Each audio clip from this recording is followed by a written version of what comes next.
जय हिंद मेरे प्यारे दोस्तों।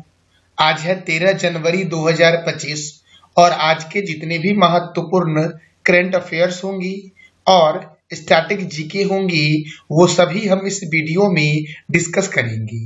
तो आइए शुरू करते हैं आज का महत्वपूर्ण current affairs with static GK. दोस्तों, पहला प्रश्न है, राष्ट्रीय युवा दिवस कब मनाया जाता है?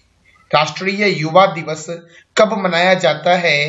तो 12 जनवरी को मनाया जाता है राष्ट्रीय युवा दिवस। इसका राइट आंसर हो जाएगा दोस्तों ए। और अगर मैं आपसे पूछूं कि अंतरराष्ट्रीय युवा दिवस कब मनाया जाता है तो 12 अगस्त को मनाया जाता है।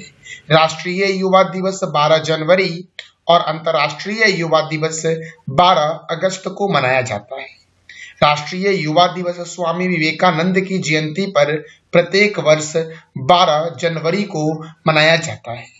देखो मेरे प्यारे दोस्तों, राष्ट्रीय युवा दिवस कब मनाया जाता है? 12 जनवरी को। और इस बार का थीम क्या था दोस्तों? तो थीम था युवा एक अस्थायी भविष्य के लिए लचीलेपन और जिम्मेदारी के साथ राष्ट्र को आकार देना। थीम क्या था इस बार के युवा दिवस का? तो युवा एक अस्थायी भविष्य के लिए लचीलेपन और जिम्मेदारी के साथ राष्ट्र को आकार देना।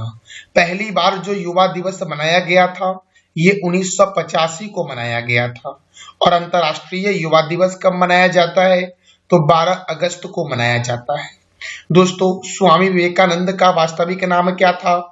तो नरेंद्र नाथ दत्त। और इनका जन्म हुआ था 12 जनवरी 1863 को कोलकाता में। तो आप बता दो कमेंट बॉक्स में कि कोलकाता जो है ये कौन से नदी के किनारे है? स्वामी विवेकानंद की मृत्यु हुई थी 4 जुलाई 1902 को बेलूर मठ में दोस्तों। और इनके गुरु का नाम था रामकृष्ण परमहंस। तो कई बार एग्जाम में पूछा गया है कि स्वामी विवेकानंद के गुरु का नाम क्या था? तो रामकृष्ण परमहंस नाम था स्वामी विवेकानंद के गुरु का नाम दोस्तों। स्वामी विवेकानंद ने नारा दिया था, उठो जागो और तब तक मत रुको जब तक मंजिल प्राप्त न हो जाए। ये नारा स्वामी विवेकानंद का है। इनके पिता का नाम था विश्वनाथ दत्त और कोलकाता हाईकोर्ट में ये वकील थे। इनकी माता का नाम था भुवनेश्वरी देवी। और स्वामी विवेकानंद अमेरिका कब गए थे? तो 1893 में अमेरिका गए थे। इन्होंने अमेरिका के शिकागो में 1893 में भाषण दिया था। और स्वामी विवेकानंद रामकृष्ण परमहंस से 1881 में मिले थे। रामकृष्ण मिशन की स्थापना इन्होंने कब की थी? तो 1897 में रामकृष्ण मिशन की स्थापना विवेकानंद के द्वारा किया गया था। इन्होंने प्रमुख पुस्तक भी लिखा है, राजयोग, कर्म योग, भक्ति Yoga, Jnana Yoga, my master, lectures from Colombo to अल्मेडा। ये सभी पुस्तक जो है ये विवेकानंद जी के द्वारा लिखा गया है। तो आप बताओ कमेंट बॉक्स में कि विवेकानंद के गुरु का नाम क्या था दोस्तों। अब देखो, जनवरी महीने में अब तक कौन कौन से महत्वपूर्ण डे मनाए गए हैं? तो वैश्विक परिवार दिवस 1 जनवरी को मनाया गया। DRDO स्थापना दिवस 1 जनवरी। विश्व अंतर्मुखी दिवस 2 जनवरी। अंतर्राष्ट्रीय मन एवं शारीरिक स्वास्थ्य दिवस 3 जनवरी। सावित्रीबाई फूले की जयंती 3 जनवरी। विश्व ब्रेल दिवस 4 जनवरी को मनाया गया है। राष्ट्रीय पक्षी दिवस कब मनाया गया? 5 जनवरी को। राष्ट्रीय प्रौद्योगिकी दिवस 6 जनवरी। विश्व युद्ध अनाथ दिवस 6 जनवरी। पृथ्वी परिभ्रमण दिवस 8 जनवरी। प्रवासी भारतीय दिवस 9 जनवरी। विश्व हिंदी दिवस 10 जनवरी को मनाया गया है। अच्छा दोस्तों, लोकपाल दिवस कब मनाया जाएगा? तो 16 जनवरी को मनाया जाएगा लोकपाल दिवस दोस्तों। अगला प्रश्न है, किस देश के क्रिकेट खिलाड़ी तमीम इकबाल ने अंतर्राष्ट्रीय क्रिकेट से संन्यास लेने की घोषणा की है?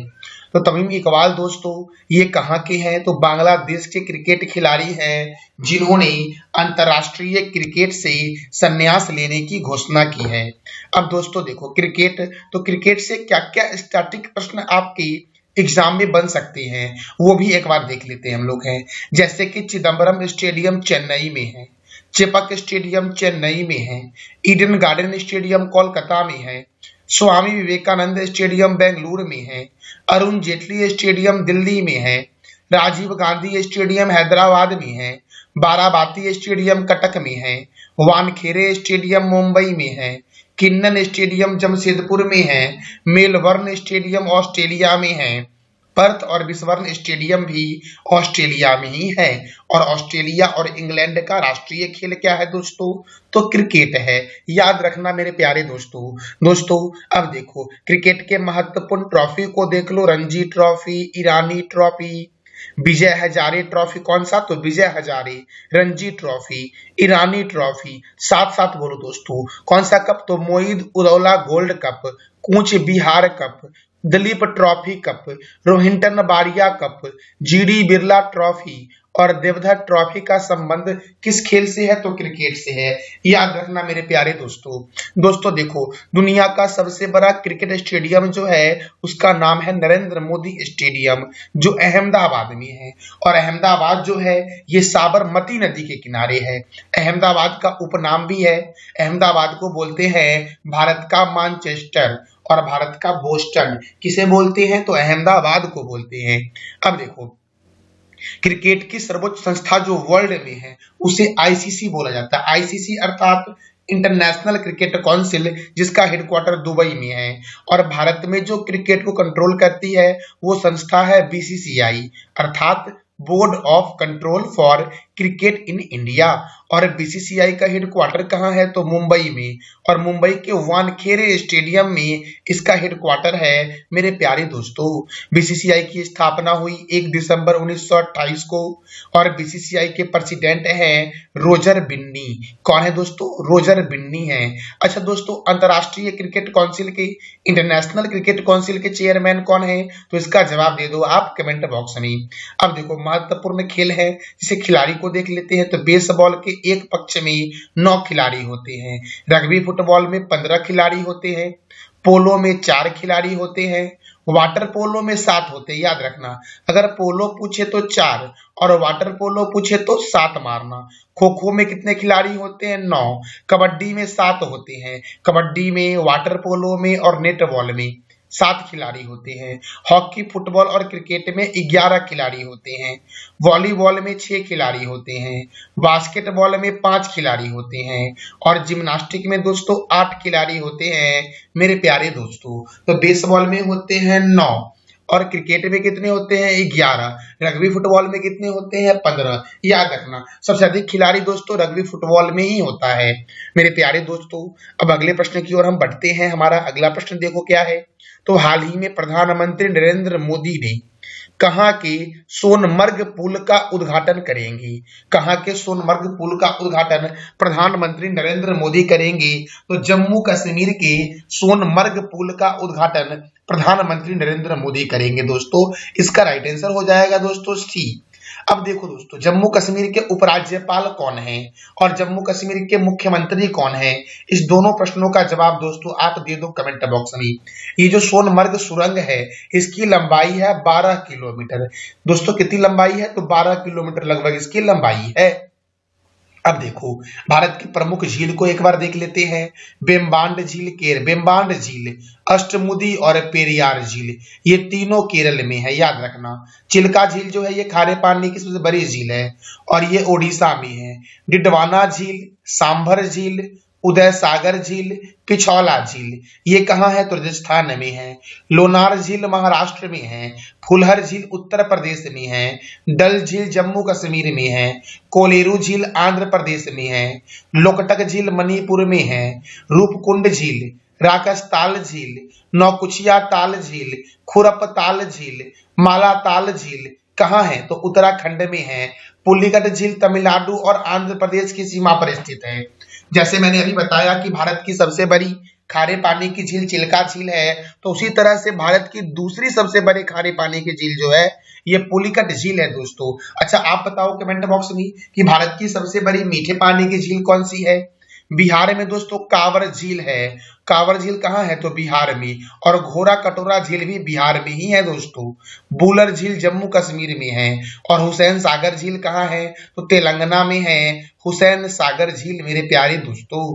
अगला प्रश्न है, हाल ही में किस राज्य की पुलिस ने नागरिक फीडबैक योजना की शुरुआत की है? तो नागरिक फीडबैक योजना की शुरुआत तेलंगाना ने की है दोस्तों। तेलंगाना जो है ये स्थापना के अकॉर्डिंग भारत का 29वां राज्य है, लेकिन भारत में अभी 28 राज्य है, याद रखना, क्योंकि जम्मू कश्मीर जो था वो पहले राज्य था, तो उसको लेकर के भारत में 29 राज्य थी, और अब जम्मू कश्मीर जो है ये केंद्र शासित प्रदेश बन चुका है, तो अब भारत में 28 राज्य है, लेकिन स्थापना के अकॉर्डिंग तेलंगाना का रैंक क्या है? तो 29 है, याद रखना। तेलंगाना की स्थापना 2 जून 2014 को हुई थी, आंध्र प्रदेश से अलग होकर के। तो तेलंगाना की राजधानी क्या है? हैदराबाद। और हैदराबाद कौन से रिवर के किनारे है? तो मूसी नदी के किनारे है। तेलंगाना के गवर्नर है जिष्णुदेव वर्मा, मुख्यमंत्री है अनुमुला रेवंत रेड्डी, और स्थापना 2 जून 2014 को हुई। राज्यसभा 7 है, लोकसभा 17 है। यहाँ पर पखाल वन्य जीव अभ्यारण्य, कवाल वन्य जीव अभ्यारण्य कहाँ है? तेलंगाना में। अमराबाद बाघ रिजर्व, कसु ब्रह्मानंद रेड्डी राष्ट्रीय उद्यान कहाँ है? तेलंगाना में। चार मीनार हैदराबाद में है, जिसका निर्माण कुली कुतुब शाह ने करवाया था। हुसैन सागर झील का निर्माण भी कुली कुतुब शाह ने ही करवाया था। तो हुसैन सागर झील, हिमायत सागर झील और सरोवर नगर झील हैदराबाद में है। राजीव गांधी अंतर्राष्ट्रीय क्रिकेट स्टेडियम और राजीव गांधी अंतर्राष्ट्रीय हवाई अड्डा दोनों हैदराबाद में है। पाक कला का शहर हैदराबाद को कहते हैं। कोंडा पोचंपा सागर परियोजना गोदावरी नदी पर बना हुआ है। कालेश्वरम परियोजना गोदावरी नदी, समकाका सागर सिंचाई परियोजना गोदावरी नदी, नागार्जुन सागर बांध कृष्णा नदी पर है, और ये सभी परियोजना और डैम दोस्तों कहां पर है? तो तेलंगाना में है मेरे प्यारे दोस्तों। इस वीडियो का पीडीएफ आपको टेलीग्राम पे मिलेगा, जिसका लिंक वीडियो के डिस्क्रिप्शन बॉक्स में है। अगला प्रश्न है, हाल ही में कहां 57वां वार्षिक जल 360 डिग्री सम्मेलन शुरू हुआ है? तो छत्तीसगढ़ की राजधानी रायपुर में शुरू हुआ है जल 360 डिग्री सम्मेलन मेरे प्यारे दोस्तों, और ये 57वां दोस्तों वार्षिक जल 360 डिग्री सम्मेलन है। तो रायपुर में शुरू हुआ है, और छत्तीसगढ़ की राजधानी क्या है? तो रायपुर है। और छत्तीसगढ़ को दोस्तों बोलते हैं धान की डलिया। क्या बोलते हैं? धान की डलिया। छत्तीसगढ़ में इंद्रावती राष्ट्रीय उद्यान है, कंगार वैली राष्ट्रीय उद्यान है, गुरु घासीदास बाघ रिजर्व है, उदंती सीता नदी बाघ रिजर्व है, लेमरू हाथी अभ्यारण्य है, पिंगला बाघ रिजर्व कहाँ है? तो छत्तीसगढ़ में है। दुधवा बांध महानदी पर छत्तीसगढ़ में है। और अगर मैं पूछूं कि दुधवा राष्ट्रीय उद्यान कहाँ है, तो उत्तर प्रदेश में है, याद रखना, कंफ्यूज मत होना दोस्तों। गंगरेल बांध महानदी पर है छत्तीसगढ़ में। स्वामी विवेकानंद हवाई अड्डा रायपुर में है। और चित्रकूट झरना कहाँ है मेरे प्यारे दोस्तों? तो छत्तीसगढ़ में है। चित्रकूट झरना को ही बोलते हैं भारत का नियाग्रा जलप्रपात। ये जो नियाग्रा जलप्रपात है ये दोस्तों कहाँ है? तो अमेरिका और कनाडा की सीमा पर सेंट लॉरेंस नदी पर स्थित है। और वैसा ही भारत में झरना है चित्रकूट झरना, इसीलिए चित्रकूट झरना को भारत का नियाग्रा जलप्रपात कहते हैं। छत्तीसगढ़ के पहले आदिवासी मुख्यमंत्री कौन बनी? तो विष्णुदेव साय बनी, जो वर्तमान में छत्तीसगढ़ के चीफ मिनिस्टर हैं। छत्तीसगढ़ के पड़ोसी राज्य कौन कौन है? उत्तर प्रदेश, मध्य प्रदेश, झारखंड, ओडिशा, तेलंगाना, महाराष्ट्र और आंध्र प्रदेश मेरे प्यारे दोस्तों।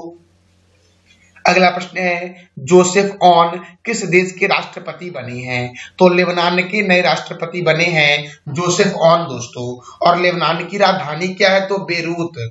और लेबनान की करेंसी क्या है?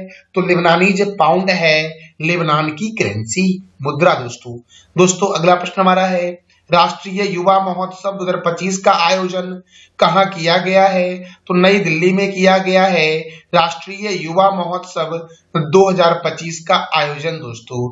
और नई दिल्ली में इंदिरा गांधी अंतर्राष्ट्रीय हवाई अड्डा है दोस्तों। प्रथम अंतर्राष्ट्रीय भारतीय नृत्य महोत्सव, भारत मोबिलिटी ग्लोबल एक्सपो 2025, विश्व पैरा एथलेटिक्स चैंपियन 2025, ग्रामीण भारत महोत्सव 2025 का आयोजन कहाँ होगा? तो नई दिल्ली में होगा। बाल विवाह मुक्त अभियान की शुरुआत दिल्ली में हुई। पुजारी ग्रंथ सम्मान योजना या ग्रंथी सम्मान योजना दिल्ली में शुरू हुआ। फूलों वालों की सैर उत्सव कहाँ शुरू हुआ? तो दिल्ली में। अंतर्राष्ट्रीय व्यापार मेला, बोडोलैंड महोत्सव, अंतर्राष्ट्रीय सहकारिता सम्मेलन, केंद्रीय हिंदी समिति की 32वीं बैठक, प्रथम एशियाई बौद्ध शिखर सम्मेलन, विश्व स्वास्थ्य संगठन के दक्षिण पूर्व एशिया क्षेत्र के 77वें सत्र की अध्यक्षता, भारतीय दूरसंचार मानकीकरण सभा की मेजबानी, रबी अभियान के लिए कृषि पर अंतर्राष्ट्रीय सम्मेलन, जिला न्यायपालिका के राष्ट्रीय सम्मेलन, दूसरा वैश्विक खाद्य विनियामक शिखर सम्मेलन, global bio India summit 2024, Akhil Bharatiya राज्य भाषा सम्मेलन 2024, दक्षिण एशिया का सबसे बड़ा समुद्री मंच सागर मंथन, 20वां दिव्य कला मेला का आयोजन कहाँ हुआ? तो नई दिल्ली में हुआ। तीसरे विरासत साड़ी महोत्सव का आयोजन नई दिल्ली में हुआ। दिल्ली मेट्रो की शुरुआत 24 दिसंबर 2002 को हुई थी दोस्तों। अगला प्रश्न है 23वें दिव्य कला मेला का आयोजन कहाँ किया गया है?